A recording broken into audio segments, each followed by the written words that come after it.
Hello everybody, and thank you so much for joining me today at City Craft Club. We are going to be making a project that frankly is so easy it doesn't necessarily warrant a video tutorial, but I'm going to show you anyway because I think they're super fun to make.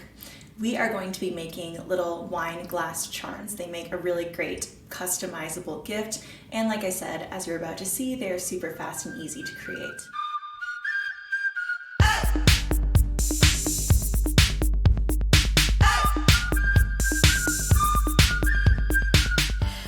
You will need earring jump rings, which are for jewelry making technically, but they work wonderfully for wine charms.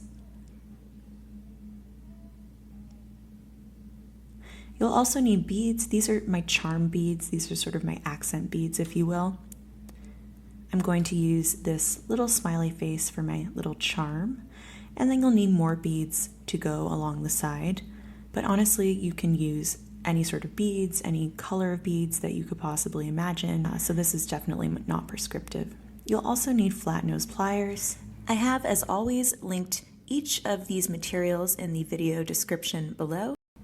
So let's gently pry open our jump ring. This metal is super thin and flexible, so it's easy to do. And let's grab one of our beads.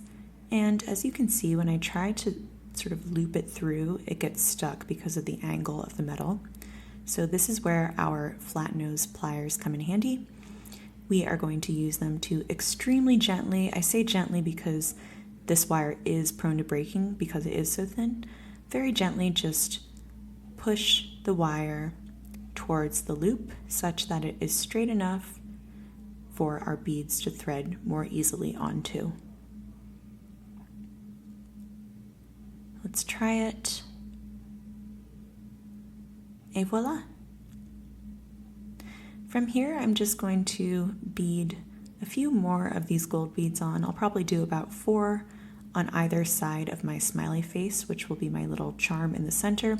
But again, I cannot stress enough that this is completely up to you in terms of what types of beads and what types of designs you want to do.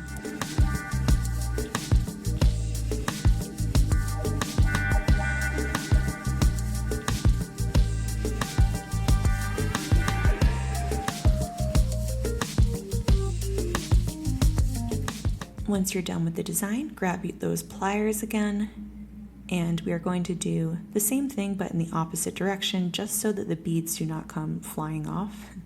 So let's give it a quick pull test and make sure that they're nice and secure, and they are. And then just hook that little end of the ring into the loop.